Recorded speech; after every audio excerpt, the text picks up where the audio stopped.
The hum of rolling suitcases and the aroma of overpriced airport coffee filled Terminal 4 at JFK International Airport. It was just past 8 a.m., and the day was unfolding like any other. Flight 782 to London Heathrow was scheduled to depart at 9:40 a.m., and the boarding gate had already started to buzz with a mix of yawning tourists, neatly dressed business travelers, and exhausted parents juggling kids and carry-ons. Among the crowd, Officer Diego Reyes strolled calmly in his dark blue TSA uniform, his eyes sweeping across the terminal. Walking beside him, calm but alert, was Max, a Belgian Malinois with amber eyes and a reputation. Max wasn't just any airport dog. He had a flawless detection record. Firearms, narcotics, explosives, nothing got past him. To most, the sight of a K9 unit was routine, even comforting. But Officer Reyes knew better. Max didn't bark for attention. He barked only when something wasn't right. As they walked past Gate 17, Max's pace suddenly slowed. His ears perked up. His body stiffened. Reyes noticed instantly. "What is it, Max?" he asked, stopping in his tracks. Max's nose twitched, sniffing the air. A subtle growl rumbled in his chest. Up ahead, a small group had gathered near the jet bridge entrance. A few flight attendants stood chatting, luggage at their feet. Then came the pilot, tall, clean-shaven, with silver hair and a pressed navy uniform. Captain Neil Carter. He walked with calm authority, holding a black leather pilot's bag in one hand, glancing at his watch with the other. Max locked eyes on him. Then, without warning, he bolted. "Max!" Reyes barked, but it was too late. The dog charged forward with ferocity, barking as if an intruder had entered his home. Passengers gasped. One woman dropped her phone. A child clung to his father's leg. Max lunged directly at Captain Carter, stopping only inches from his knees, barking relentlessly and blocking his path to the jet bridge. His teeth were bared, his stance unshakable. The pilot froze, stunned. "What the hell is going on?" Carter demanded, stepping back instinctively. "I'm the captain of this flight. Get this dog under control." Reyes sprinted up, grabbing Max's collar firmly. The dog refused to budge, still growling low. "I'm sorry, sir," Reyes said, eyes narrowing. "He's never done this before. I've been flying for 20 years. There's nothing on me or in my bag. What kind of game are you playing?" But Max wasn't reacting to the man's bag. His nose now pointed down, toward the aircraft. Reyes squatted beside him, trying to read his partner. Max's tail was rigid, his ears fully upright. He looked back and forth between the plane and the pilot. More officers were arriving now, and curious passengers had started recording with their phones. "Sir," one of the TSA agents said to the captain, "we're going to have to escort you for additional screening. Please cooperate." Carter looked furious, humiliated. "This is absurd," he hissed, but he knew he had no choice. He handed over his bag and followed the agents, shaking his head.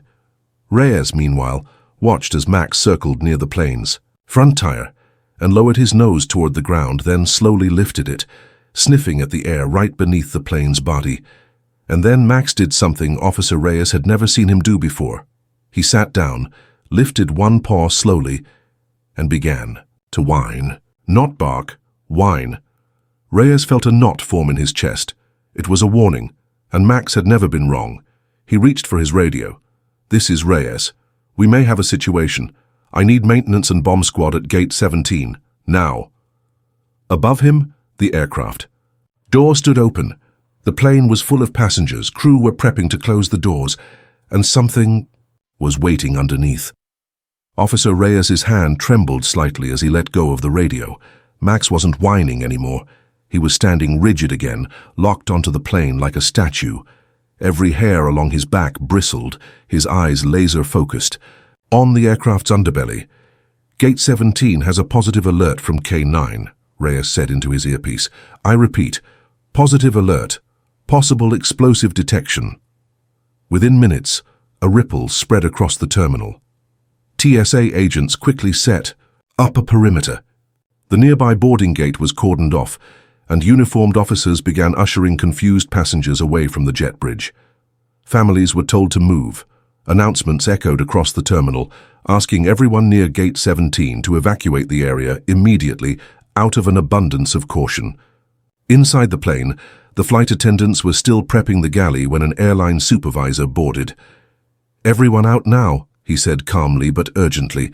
"Captain's under screening. Situation outside. Move quickly but quietly. Back." On the tarmac, Max had now led Reyes beneath the aircraft, stopping just under the nose of the plane near a closed service hatch. He circled it once, twice, then let out a deep, guttural bark. Reyes's heart sank. This wasn't a drill. This wasn't nerves. Max had locked on to something dangerous. By now, 2 airport police cruisers had pulled up alongside the gate, and out stepped a team in tactical gear. Behind them, the bomb squad's boxy black van rolled in slowly. A sharp-faced sergeant named Kim exited first, instantly commanding attention. "You the handler?" she asked Reyes. "Yeah, Max alerted first to the pilot and then to this area under the aircraft." Kim narrowed her eyes. "And how reliable is he?" Reyes didn't hesitate. "Max doesn't false alert. Ever." She gave a short nod and signaled. Her team. "All right, we're doing a controlled inspection." As technicians in blast gear carefully approached the aircraft with a robotic rover, Officer Reyes and Max were pulled back to a safe distance behind a barricade. Max whined again, soft, sharp, anxious. The tension in the air was suffocating. Inside a makeshift command post, Sergeant Kim and airport security watched a live feed from the rover's mounted camera. The small machine maneuvered slowly beneath, the fuselage light scanning the undercarriage. Then it stopped. One of the techs leaned forward. "Zoom in right there beside the pressure equalizer line." The screen focused and revealed a grey metallic box roughly the size of a shoebox. It had duct tape wrapped haphazardly around it, wires protruding from the side. The closer the camera got, the clearer it became. A blinking red light flashed faintly beneath the tape. The room went dead silent. "Confirm visual on an IED," one of the techs said flatly. "It's live." Panic erupted. Sergeant Kim radioed air traffic control immediately. "Emergency lockdown of runways 2 and 3. I want all ground traffic frozen. Cancel outbound flights in this terminal until further notice. We're dealing with an explosive device on a commercial aircraft." Meanwhile, back in the terminal, confusion turned into fear. Word began to spread on TikTok, Twitter, WhatsApp. Videos of the dog barking at the pilot were already online. People were asking questions. Was it a bomb? Was it terrorism? Was it targeted? The other passengers from Flight 782 had been herded into a holding room, but the atmosphere was growing tense. People paced nervously. Others clung to phones, trying to reach loved ones. One woman was sobbing, saying she had almost boarded with her 4-month-old baby when the commotion started. And Captain Carter. He sat in a separate room, his eyes wide, hands trembling slightly. "I don't understand," he whispered to the TSA investigator. "I swear to God, I don't know anything. I've flown this route for 12 years. But suspicion had already begun to settle. Max didn't lie, and he'd gone for the pilot first. Captain Neil Carter sat alone in the secure screening room, the low buzz of fluorescent lights and distant radio chatter filling the sterile space. His crisp pilot uniform looked less composed now, his tie loosened, his hair disheveled from running his hands through it a dozen times. Across from him sat TSA investigator Jenna Moore, her eyes sharp, a notepad in her lap, though she hadn't written much yet. "I'm telling you," Carter said, voice low but strained. "I showed up like I always do, cleared my ID check, did the walk around. Nothing seemed wrong. Then your dog went berserk." Jenna raised an eyebrow. "Max hasn't had a single false positive in 5 years. He doesn't attack without cause." Carter leaned forward, his hands out. "Attack? He didn't attack me. He blocked me. But that wasn't normal behavior, was it?" Jenna paused. "No, it wasn't." Meanwhile, across the terminal, the bomb squad continued its delicate operation. The robotic rover had confirmed the explosive was real and armed. The device was now being disarmed piece by piece under the supervision of FBI specialists who'd arrived on site. The airport's internal systems were going into lockdown mode. All ground crew operations at the affected gates were halted. Planes were being rerouted. The media hadn't been given a statement yet, but rumors were swirling. Back in the interrogation room, Jenna tapped a pen on her notepad and finally asked, "Do you know anyone who might want to hurt you? Or someone you work with? Any recent threats?" Carter's brow furrowed. "No, nothing out of the ordinary, but—" He hesitated. "Last week I was told my ID had been flagged briefly. Some kind of system glitch. Airline IT told me it was resolved. They reset my badge." That made Jenna sit up straighter. "You didn't report that?" Carter looked confused. "They told me it was internal. Some systems error. I didn't think anything of it." She stood up abruptly and stepped out of the room. Within seconds, she was on the phone with airport security. "Pull every access log related to Captain Carter's ID for the last 48 hours. If his badge was cloned, we're not dealing with a random bomb. We're dealing with infiltration." At that very moment, over in the airport surveillance command center, technicians were rewinding CCTV footage of the tarmac from 3 a.m. that morning. There, beneath the shadow of the aircraft, a man in a bright orange safety vest and reflective pants moved with practiced precision.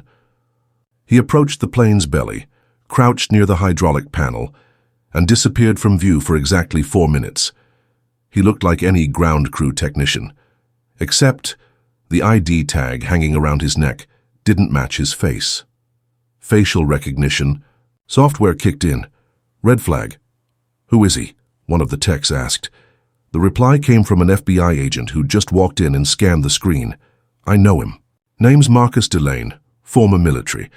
Turned radical 2 years ago. Went underground after a suspected weapons theft. We've been watching his cell online, encrypted forums, dark web chatter. But he vanished 6 months ago. If he's here, he's not alone." The room fell into a heavy silence. Officer Reyes, standing nearby with Max now resting at his feet, clenched his jaw. "So he used the pilot's ID to get clearance to plant the bomb?" The FBI agent nodded. "He probably watched Carter for weeks, learned his schedule, cloned the badge, timed it perfectly. This wasn't random, this was an attempted mass casualty event." Reyes looked down at Max. The dog, sensing the tension, stood up again, ears twitching. "Then we better find out," Reyes said. "If this was the only bomb." Suddenly, every second counted. Because if one flight was targeted, there could be others already in the air.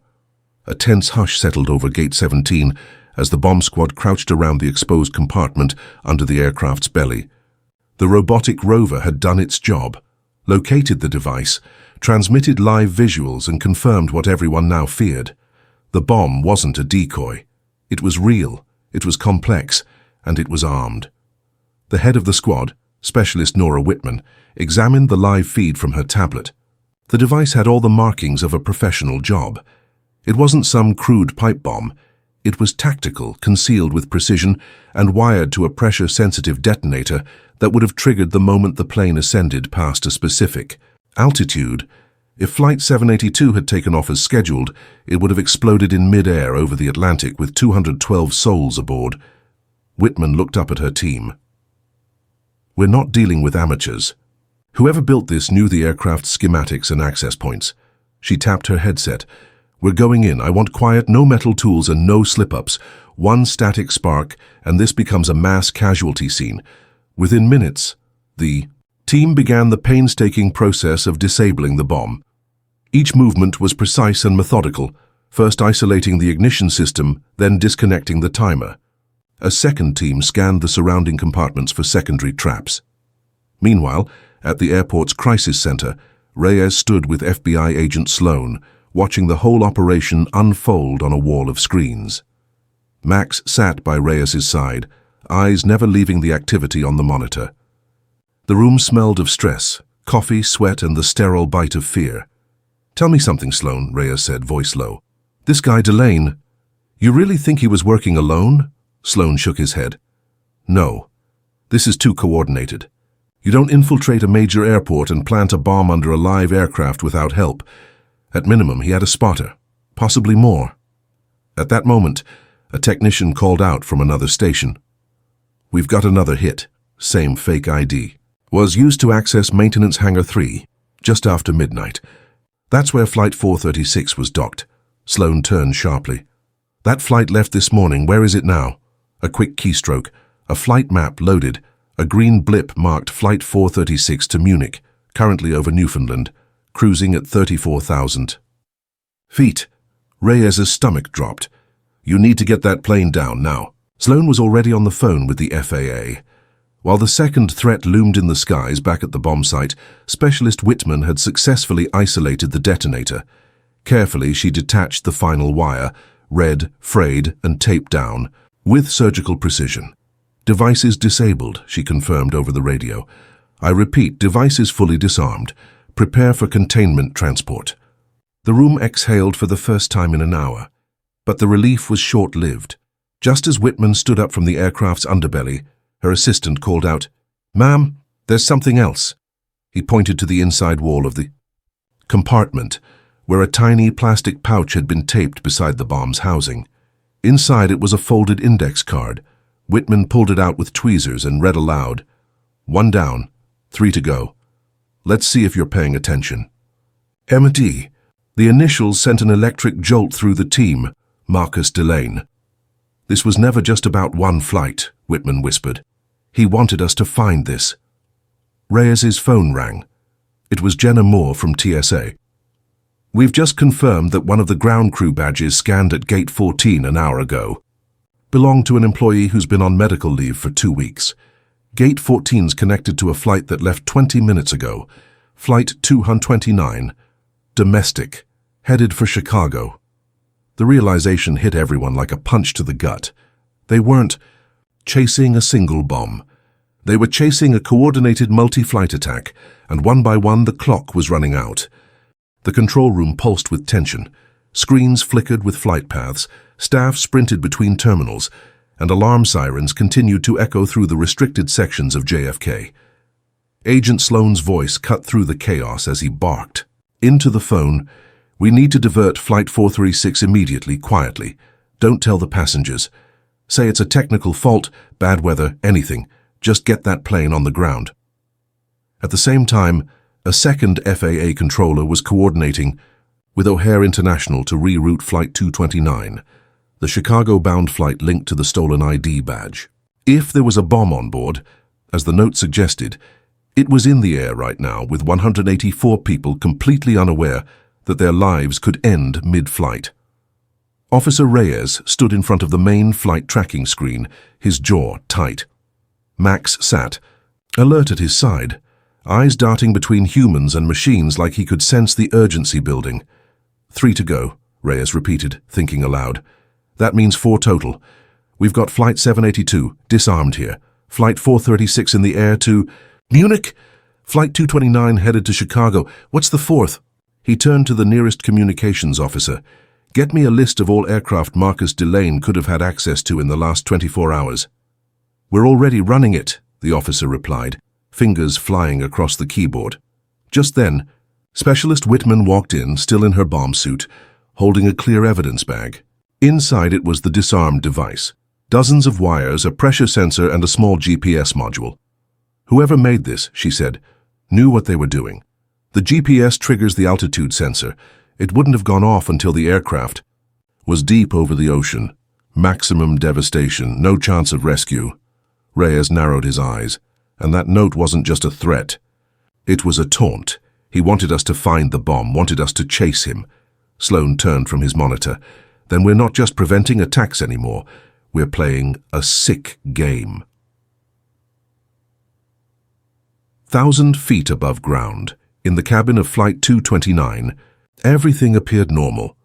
Passengers sipped coffee, children watched cartoons, a newlywed couple snapped selfies in the middle aisle. But inside the cockpit, the captain had just received a coded message through the aircraft communications, addressing and reporting system, ASARS. It read, Flight 229, potential threat on board, maintain altitude, diverting to Indianapolis. Do not alert cabin. The captain looked at his co-pilot. Something's wrong? He gently eased the controls, radioed for clearance, and began a subtle descent. Below the surface of calm, pressure mounted like a slowly building storm. Back at JFK. Got it, the technician shouted suddenly. Another aircraft badge was scanned at 5:12 a.m. this morning. Flight crew entry for Flight 504, JFK to Miami. It left 2 hours ago. Reyes stared at the screen. That's the fourth. Sloan nodded grimly. And it's already airborne. The room exploded into action again. Patch us through to Flight 504. Start immediate reroute protocols. I want full coordination with Miami and Atlanta. Meanwhile, analysts were combing Delane's encrypted messages, dark web logs, and recent financial records. The FBI cyber team had uncovered a chilling manifesto posted to an anonymous server just 3 hours earlier. Its title, The 4 Engines of Corruption. Each engine, it claimed, represented one plane. The message spoke of corporate, greed, blind nationalism, and a reckoning in the skies. It ended with a chilling phrase, "We will not be silent at 36,000 feet. We will make history. You will remember our names." Reyes looked at Sloan. "This isn't just terrorism," he said. "It's a statement. He wants to bring the country to its knees." And time was running out. 2 planes were still in the air. One already had a bomb. And somewhere on Flight 504, the 4th device was ticking. At 36,000 feet, the cabin of Flight 504 hummed with the usual blend of clinking glasses and murmured conversations. Passengers settled into their seats for the 3-hour flight to Miami, unaware that the plane was carrying a ticking time bomb, a device as sophisticated as the one recently found under Flight 782. Captain Lisa Marquez gripped the controls tightly, her eyes flicking between the instrument panel and the small screen displaying an encrypted message from the FAA's Emergency Operations Center. Her co-pilot, Jake Collins, could feel the tension radiating from her. "We've been cleared for a discreet diversion to Atlanta," Lisa said quietly, voice steady but serious. "No announcements. Keep it smooth." Jake nodded, swallowing hard. "Got it." As the plane altered course, the FAA and FBI worked frantically to piece together how Delane had infiltrated multiple flights. At JFK, Agent Sloan reviewed security footage once more, hoping to find overlooked clues. Suddenly, Reyes burst into the room, urgency written all over his face. "We've got a problem," he said, handing over a printout. "Maintenance logs show that Flight 504's cargo hold was accessed overnight by a contractor who isn't on any official roster." Sloan's eyes widened. "You think Delane had help on the ground?" Reyes nodded grimly. "And if he planted the device in the cargo hold, it's beyond our reach. No dog, no robot can get in without risking detonation." Back on Flight 504, the cabin crew began to notice subtle signs of distress. The stewardess, Amy, glanced nervously at the cockpit door, then at the passengers. Something wasn't right. Suddenly, the plane's emergency system flashed a warning in the cockpit, a rapid drop in cabin pressure in the rear cargo area. Lisa's hands flew to the controls. "Pressure leak in the aft section," Jake said. "Alarmed. Could be related to the device." Lisa reached for the radio. "Mayday. We've got a possible bomb threat and structural breach in cargo. Ground control responded immediately with instructions for an emergency landing in Atlanta." But as Lisa prepared to announce the emergency to the passengers, the encrypted threat message from Delane played again in her mind. "4 engines will bring the skies to their knees. You cannot stop the storm." At the same time, Reyes coordinated with airport security to scramble a specialized bomb disposal unit to Atlanta, prepping for the plane's arrival. But he knew time was against them. A bomb in cargo meant no easy defusal mid-flight.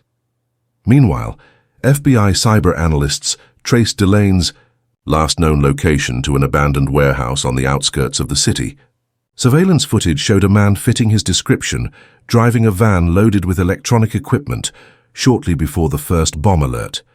Agent Sloan briefed the tactical team. "He's likely communicating remotely with the devices. If we can cut his signal, we might buy the crews more time." Specialist Whitman and her bomb squad were already packing to move to Atlanta. Reyes sent Max back to the kennels for rest, but the dog's intense eyes said he knew the fight wasn't over. Back in the cockpit, Lisa fought to keep calm despite the growing list of emergencies. Every beep, every warning light raised the stakes. Her co-pilot kept scanning the cabin, searching for any sign of a passenger or crew member acting suspiciously. Then, mid-flight, the plane jolted. Once, then twice. "Severe turbulence?" Jake asked. "No," Lisa said, her voice tight. "Someone's tampering with the cargo hold lock." The intercom crackled. "Captain, this is Amy. We need to get access to the cargo. Something's wrong back here." Lisa's heart pounded. "I'm sealing off the rear bulkhead. No one moves back there without permission." Below, in the cargo hold, a small blinking device pulsed ominously in the dim light. It was a race against time, and the storm was only just beginning. Flight 504 descended toward Atlanta, with the weight of a ticking bomb hanging over it. Captain Lisa Marquez maintained a steady hand on the controls, but inside, the pressure was unbearable. The cargo hold's warning lights continued to flash, and a low hum, barely audible to passengers, hinted at the device's deadly presence. Back at the Atlanta airport, the bomb squad had arrived, led by Specialist Nora Whitman. They scrambled into position, coordinating with the air traffic control tower and emergency medical teams. The goal was clear: get the plane on the ground safely, then neutralize the threat before catastrophe. Meanwhile, on the ground, FBI agent Sloan and Officer Reyes raced to a nearby warehouse, identified as Marcus Delane's last known hideout. Their team was hot on the trail, desperate to stop the man who had plunged the airport into chaos. As Flight 504 touched down with a tense but controlled landing, emergency crews surrounded the aircraft. Specialist Whitman and her team moved swiftly to assess the bomb's location, while Captain Marquez and her co-pilot prepared to debrief. Inside the cargo hold, bomb technicians discovered the device, wired and armed with multiple fail-safes. Whitman's team worked cautiously, disabling layers of triggers. Each cut wire brought relief, but the device was engineered for complexity, a testament to Delane's military background. Simultaneously, Agent Sloan's tactical team stormed the warehouse. Inside they found Delane, surrounded by communication gear and monitors, tracking each targeted flight. "You're done, Delane," Sloan shouted, weapon drawn. But Delane smiled coldly. "You think this ends with me? The message is already out there: 4 planes, 4 engines, 4 shocks to the system. I'm the first domino." Suddenly, Delane lunged for a detonator, but Reyes tackled him to the ground just in time. A struggle ensued, tense and brutal, but Delane was handcuffed and taken into custody. Back at the airport, Specialist Whitman cut the final wire. The device was neutralized. The tension in the room broke, replaced by exhaustion and relief. Captain Marquez breathed a deep sigh. "We just dodged a bullet." Reyes looked at Max, who wagged his tail. "Good job, buddy. You saved lives today." But as the dust settled, a new question loomed. Was Delane acting alone? And were there other threats yet to be uncovered? 2 days after the chaos at JFK, the world was still holding its breath. News outlets exploded with headlines: 4-plane bomb plot foiled in final moments. K9 hero Max helps prevent mass casualty event. Former military engineer behind near disaster. Across the country, airline security was overhauled almost overnight. Passengers submitted to tighter screening. Baggage was scanned more aggressively. Maintenance crews were background checked for the 3rd time in a week. At the center of it all was Marcus Delane, once a respected Air Force engineer, now a man in chains. FBI agent Sloan sat across from him in an interrogation room in Washington, D.C. The lights buzzed overhead. A 2-way mirror reflected Delane's gaunt face. He hadn't slept. He hadn't spoken. Until now. "You'll never stop the storm," he muttered. Sloan leaned forward. "You're the storm, huh? A failed patriot throwing bombs at civilians?" Delane's smile was eerie. "I'm just the architect. The builders are already here." Sloan's blood ran cold. Meanwhile, Officer Reyes stood before a crowd of reporters at JFK. Max sat proudly at his side, tail still and alert. The media called him a hero, but Reyes knew it was more than instinct that saved Flight 782. Max had sensed something no machine could: evil intent. "Without Max," Reyes said into the microphone, "hundreds of people wouldn't be alive today. He didn't just sniff out explosives, he sniffed out a disaster." Max barked once, as if in agreement, earning a cheer from the crowd. Inside FBI headquarters, analysts were reviewing data seized from Delane's warehouse. Dozens of encrypted, Messages pointed to a broader movement, a hidden online community of former military operatives, disillusioned with government, angry at corporations, and convinced that violence was the only way to wake the world up.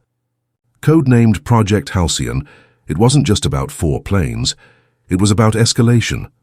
The manifesto found in Delane's laptop had disturbing future plans, targeting infrastructure, hijacking signals, even poisoning digital communication lines.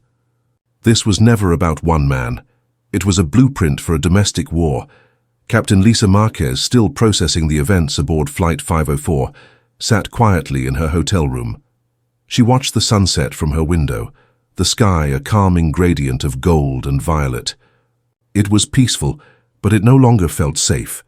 She'd replayed the landing 100 times in her head, the warning lights, the pressure drop, the moment the bomb team gave her the all clear. She'd flown through thunderstorms and near engine failures, but never anything like this. Her phone buzzed, a message from Jake, her co-pilot. "Heard Delane wasn't working alone. Be careful, Captain." At that same moment, deep within a secure FBI lab, technicians decrypted a final image file from Delane's backup drive. It wasn't a blueprint or diagram. It was a photograph. A grainy, low-res image of 4 silhouetted men standing beside a private hangar. Each wore the same badge. Only one was Delane. 3 remained unidentified. Reyes and Sloan stared at the photo. "He wasn't lying," Reyes said. "There are more out there." Sloan nodded grimly. This was Phase 1. Outside the lab, Max sat by the window watching the planes take off into the dusk. He'd done his job, but his posture said he wasn't relaxing yet. Not fully. Not while the skies still held secrets. The world had been saved for now, but somewhere out there in the shadows of terminals and the hum of engines, the next plot was already taking shape. And next time, there might not be a warning bark.